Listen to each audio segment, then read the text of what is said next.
ఆంధ్రప్రదేశ్ ఏకైక రాజధానిగా అమరావతి ఉంటుందని ఏపీ ప్రభుత్వం సుప్రీంకోర్టులో అఫిడవిట్ దాఖలు చేసింది.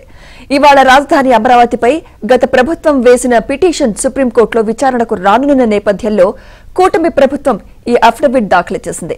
రాజధాని నిర్మాణం కోసం భూములు త్యాగం చేసిన రైతులకు ఇచ్చిన హామీ మేరకు మాస్టర్ ప్లాన్ కు అనుగుణంగా అభివృద్ది పనులు చేపడతామని రాష్ట్ర ప్రభుత్వం తరపున ప్రభుత్వ ప్రధాన కార్యదర్శి నీరబ్ కుమార్ ప్రసాద్ అఫిడవిట్లో తెలిపారు. అఫిడవిట్లో ఏపీ ప్రభుత్వం అనేక కీలక అంశాలను ప్రస్తావించింది. రాజధాని అమరావతిపై ఏపీ హైకోర్టు త్రిసభ్య ధర్మాసనం ఇచ్చిన తీర్పునకు తాము కట్టుబడి ఉంటామని ప్రభుత్వం తెలిపింది. రాబోయే 3 సంవత్సరాల్లో రాజధాని నిర్మాణం పూర్తి చేస్తామని స్పష్టం చేసింది. గత ప్రభుత్వం 3 రాజధానులు అని 3 ముక్కలాట ఆడిందని, ఆ కారణంగా రాజధాని అమరావతి నిర్మాణం నిలిచిపోయిందని ఏపీ ప్రభుత్వం తెలిపింది. తాము ఏపీకి ఏకైక రాజధాని అమరావతి అని చెప్పి మరీ అధికారంలోకి వచ్చామని, అందువల్ల తాము రాజధాని అమరావతి నిర్మాణానికి కట్టుబడి ఉన్నామని స్పష్టం చేసింది. సిఆర్డీఏ మాస్టర్ ప్లాన్ ను యథాతథంగా అమలు చేస్తామని ఏపీ ప్రభుత్వం అఫిడవిట్లో తెలిపింది. నవనగరాల నిర్మాణం పూర్తి చేసేందుకు 2050 వరకు సమయం పడుతుందని, హైకోర్టు త్రిసభ్య ధర్మాసనం ఇచ్చిన తీర్పులో నిర్దేశించిన సమయం పలు పనులకు విధించిన గడువును 3 ఏళ్లకు పొడిగించాలని ఏపీ ప్రభుత్వం కోరింది. తమ అభ్యర్థనను మన్నించాలని అఫిడవిట్లో సుప్రీంకు ఏపీ ప్రభుత్వం విజ్ఞప్తి చేసింది.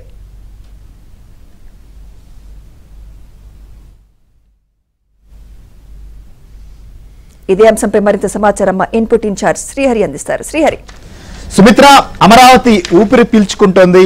5 ఏళ్ల పాటు అభివృద్ధి అడుగు పడినటువంటి ప్రాంతంలో ప్రస్తుతం శరవేగంగా అక్కడ పనులు చేపట్టేటువంటి దిశగా ప్రణాళికలు సిద్ధమవడం, సో టెండర్లు పిలిచేటువంటి కార్యక్రమం కావచ్చు, అభివృద్ధి కార్యక్రమాలకు శ్రీకారం చుట్టింది ప్రభుత్వం.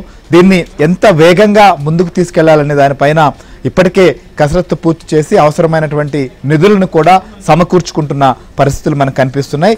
అయితే భవిష్యత్తులో కూడా 3 ముక్కలాటకు అవకాశం లేకుండా, లేదా అమరావతి విషయంలో ఇష్టానుసారంగా వ్యవహరించేదానికి వీలు లేకుండా దీనిపైన ఒక స్పష్టత, ఒక న్యాయబద్ధంగా దీనికి ఒక గుర్తింపు అన్ని రకాల కూడా అమరావతి సంబంధించిన విషయంలో రావాలి అనేటువంటిది ప్రస్తుతం కూటమి ప్రభుత్వం నిర్ణయం తీసుకుంది. ఎందుకంటే కూటమి ప్రభుత్వం చాలా క్లియర్గా ఇటు కుప్పం నుంచి ఏదైతే శ్రీకాకుళం వరకు ఎక్కడ సభ పెట్టినా సమావేశం చేసినా అన్ని ప్రాంతాల్లో కూడా భవిష్యత్తులో తమ ప్రభుత్వం ఏర్పడిన తర్వాత అమరావతి ఏకైక రాజధాని దాన్ని అభివృద్ధి చేసుకోవాలి, దాని ద్వారా రాష్ట్ర పురోభివృద్ధికి బాటలు వేయాలి అని చెప్పి ఇటు ప్రస్తుతం ముఖ్యమంత్రి చంద్రబాబు నాయుడు కావచ్చు, లేదా జనసేన అధినేత ప్రస్తుతం డిప్యూటీ సీఎం అయిన పవన్ కళ్యాణ్, అలానే భారతీయ జనతా పార్టీ కూడా ఒకే లైన్ మీదకి వచ్చి చెప్పారు. ప్రస్తుతం ప్రభుత్వం ఏర్పడిన తర్వాత అందుకు అనుగుణంగానే అడుగులు వేస్తున్నారు. అయితే గతంలో వైసీపీ అధికారంలో ఉన్నప్పుడు